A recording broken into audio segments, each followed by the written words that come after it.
Welcome to Borough Market. The current market buildings date from the mid-19th century, and despite a controversial recent redevelopment, there are still plenty of cafes and food stalls in the area for a refreshment break. The market still opens to retail customers and wholesale traders at work, any night except Saturday.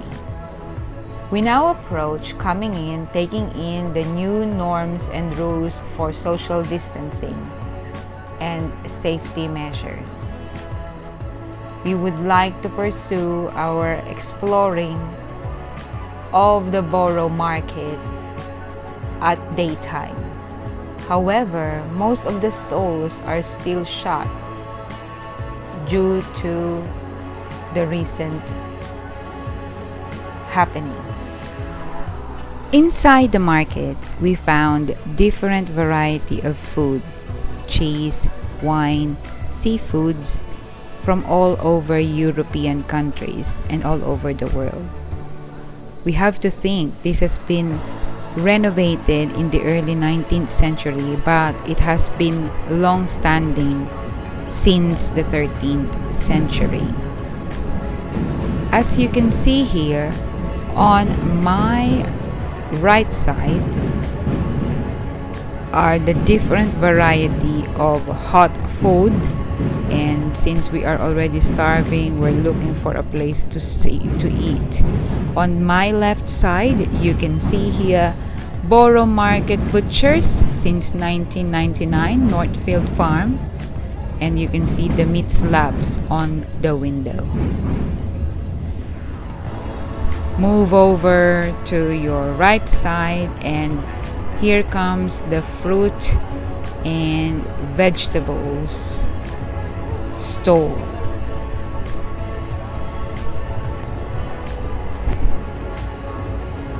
Comparing the market prices from local stores, I have seen that there are some that are still more expensive, but they look certainly more fresh than the store-bought ones. However, we could not do any shopping at the moment because we are starving and generally looking for places to eat. When my husband on the left side got distracted from the sea creatures, the crabs, the lobsters, and the salmon on the sign. Here we go. Right, you see there, hot food this way. I was beginning to think that we're never gonna be able to eat properly, but carry on, moving on. We went down the stairway and decided to eat and stop for a break.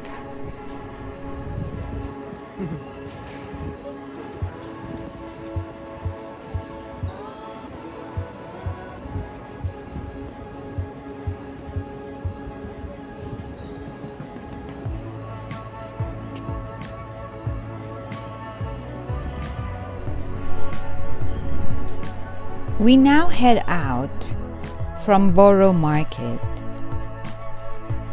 and decided to take a break.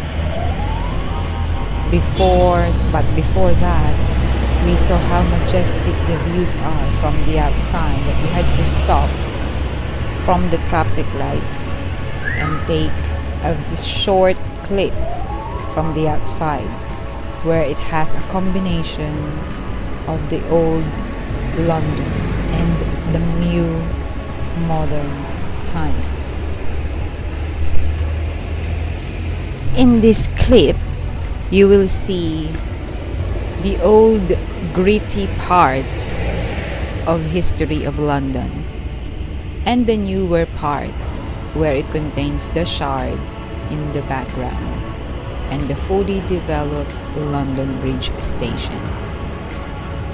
It's just interesting how they were able to mix the old with the new.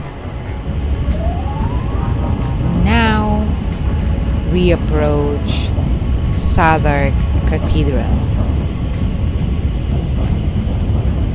This is the oldest Gothic church in London. In the 16th century, Southwark and Bankside, being outside the jurisdiction of the city authorities, became the location of choice for those setting up entertainments that were banned within the city itself. This included a number of Elizabethan theatres, such as the famous Globe, and many actors lived in the parish of St. Saviour's, including William Shakespeare. Around half of those actors are mentioned in the church's registers. The cathedral contains a memorial to Shakespeare and also to his brother and fellow actor Edmund, who was buried here. Little is known about Edmund, although he died just after his infant son had been buried north of the Thames at St. Giles, Cripplegate.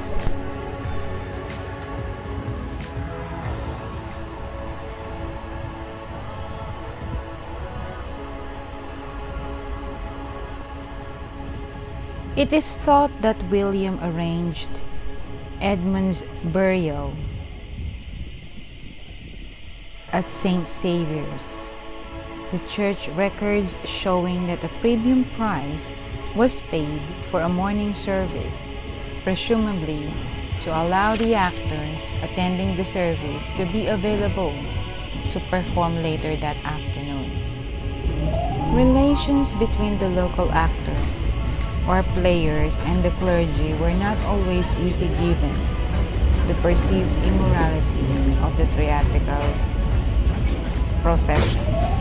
In 1616, the chaplain of St. Saviour's preached a sermon criticizing those who dishonor God by penning and acting of plays.